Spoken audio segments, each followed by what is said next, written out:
அஸ்ஸலாமு அலைக்கும் டீச்சர். வலைக்கும் சலாம் வரஹ்மத்துல்லாஹி வபரகாத்துஹு. வாங்க மிச்ச நாளைக்கு காண்போம்.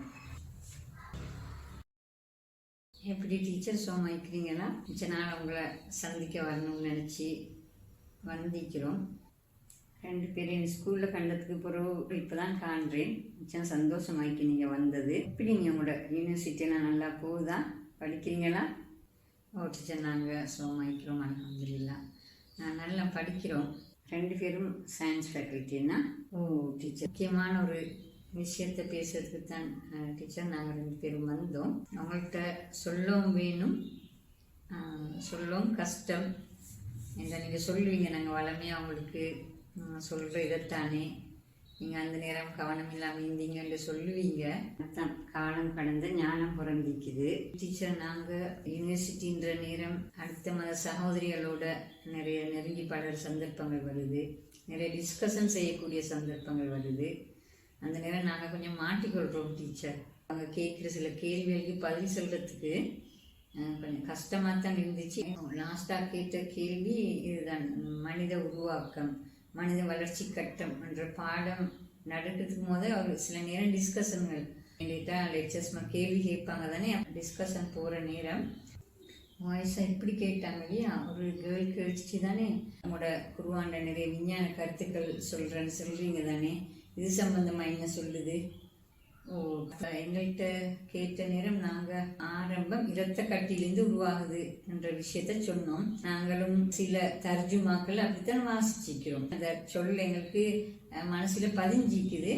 அதனால எங்களுக்கு அதுக்கப்புறம் அந்த தேடக்கூடிய ஒரு நினைவும் வரல. எங்ககிட்ட இதுதான் இதில் கருத்துன்னு நாங்கள் விளங்கிக்கிறோம் தானே, அது சரின்னு நினச்சிருந்தோம். லெக்சர்ஸ் நடந்துச்சு. அது முடிகிற நேரம் டீச்சர் எங்களுக்கு அந்த சொல்ல தெரியா எந்தளவு எங்களுக்கு எந்த ஒரு அவமானமாக இருந்தது எங்களுக்குன்றத ஏற்கனவே டிஸ்கஷன் பண்ணினவங்களோட மூஞ்ச பார்க்கலாத நிலைமைக்கு நாங்கள் ஆளாகிட்டோம். எங்களுக்கு அது சரியான ஒரு தாக்கமாக இருந்துச்சு. அவங்களும் எங்களை பார்க்குற நேரம் ஏதோ ஒரு வித்தியாசமாக பார்த்துட்டு போகிற மாதிரி எங்களுக்கு ஒரு ஃபீலிங் ஆயிக்குது டீச்சர். இப்படியான சந்தர்ப்பத்தில் இப்போ தான் நாங்கள் நினைக்கிறோம், குர்ஆனை படிக்க அமைந்தோம்.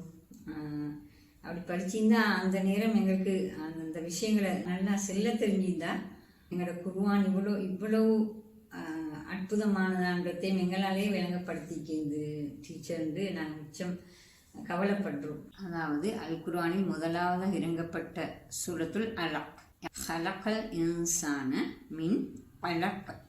அவன் மனிதனை கற்பவரையில் நன்கு பற்றி நிற்கும் ஒரு பொருளால் படைத்தான். 2வது வசனத்தை தான் நீங்க இப்ப சொல்றீங்க.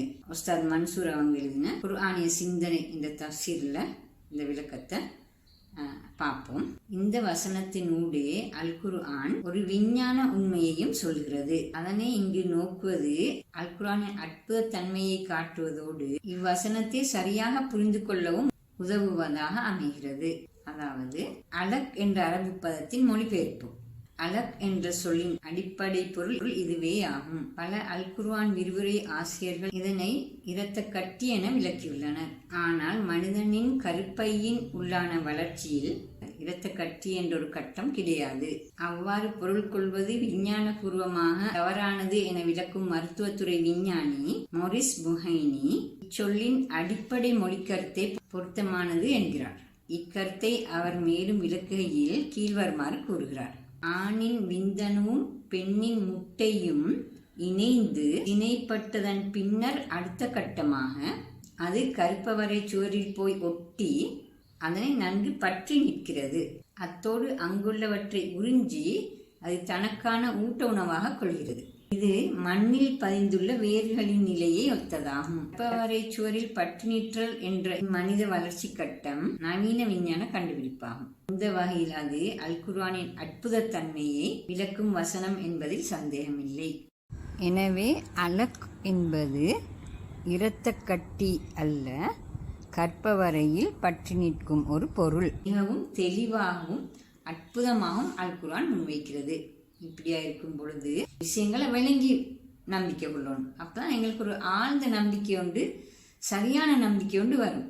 ஆச்சரியப்படுவீங்க தப்சீர் படிக்கிறேன், இவ்வளோ எல்லாம் மீக்குதா, இப்படியெல்லாம் மீக்குதா, இதையா சொல்லி நீங்கள் வேறு என்னமோ உண்டை விளங்கிப்பீங்க சில நேரம். இப்போ இதில் மாற்றான் எவ்வளோ வித்தியாசமாக உண்டை விளங்கிக்குது. குர்ஆனை படித்தா தானே தெரியும். இல்லாட்டி 4 பேர் சொல்கிற வார்த்தைகளை கேட்டு உண்மைன்னு நம்பிப்போம். அது சில நேரம் பொய்ப்பிக்கும் எங்களை நடைமுறையில். ஆனாலும் அதை நாங்கள் அதை பற்றி யோசிக்கப்படாது, சிலரே யோசிக்கப்படாது தான். அது அல்லாவோட சம்பந்தப்பட்ட விஷயங்கள், அதையும் தஃசீர் படித்தாத்தான் விளங்கும் என்னத்தை நாங்கள் யோசிக்கப்படாதுன்றது. எனவே மற்ற விஷயங்கள் இப்படியான விஷயங்கள் அது நாங்கள் யோசிக்கப்படாதுன்னு சும்மை கீழே தானே பிள்ளை. அப்போ அந்த நாங்கள் பிள்ளாண்டு விளங்குவோம். இப்போ உங்களுக்கு ஒரு அந்த லெக்சர் அடிச்சு தார நேரம் அவங்களுக்கு பிள்ளாண்டு விளங்குச்சு. அவங்களுக்கே ஒரு டவுட் ஏற்படுறதுக்கு இது ஒரு காரணமாக அமையும். இப்படியான பல விஷயங்கள் யூனிவர்சிட்டியிலோ ஸ்கூல்கள்லையோ சமூகத்திலோ பொதுவாக எங்களை நாட்டை பொறுத்தவரையில் நாங்கள் கலந்து தான் வாழணும்.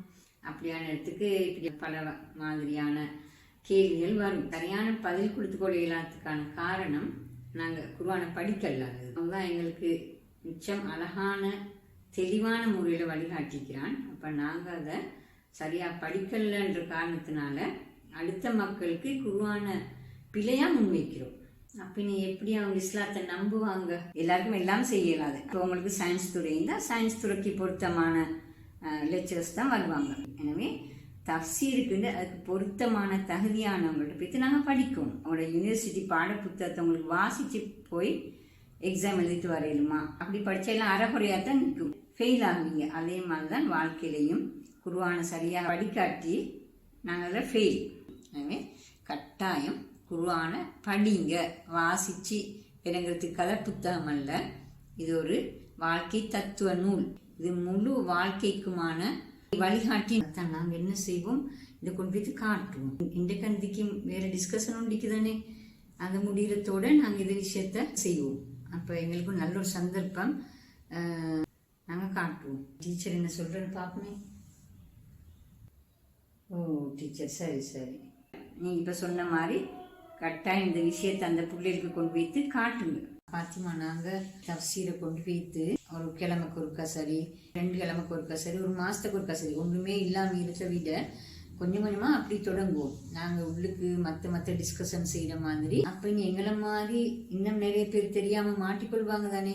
எங்களுக்கு நடந்த விஷயத்தையே அவங்களுக்கும் விளங்கப்படுத்தி அவங்களுக்கும் இதை நாங்கள் இப்படி ஒரு யூனிவர்சிட்டிக்கு இப்படி ஒரு ஏற்பாடு உருவாக்கும். அது இன்ஷா அல்லாஹ் அடுத்தடுத்தது கூட தொடர்ந்து போகக்கூடிய மாதிரி எல்லாம் படிக்கிறதோட அதுக்கும் சின்ன ஒரு டைம் ஒதுக்குறதுக்கு அந்த மாதிரி ஏற்பாடு செய்வோம் நாங்கள் இன்ஷா அல்லாஹ். டீச்சர் இன்னைக்கு அவங்கள சந்திச்சது, இந்த விஷயங்களை விளங்கி கொண்டது, இன்ஷா அல்லாஹ் நாங்கள் படிக்கிறோம். படித்து நிறைய மாற்றங்களை செய்யறதுக்குள்ள முயற்சியை செய்வோம். இன்ஷா அல்லாஹ் துவா செஞ்சுக்கோங்க. ஜஸாக்கல்லாஹ் ஹைரன்.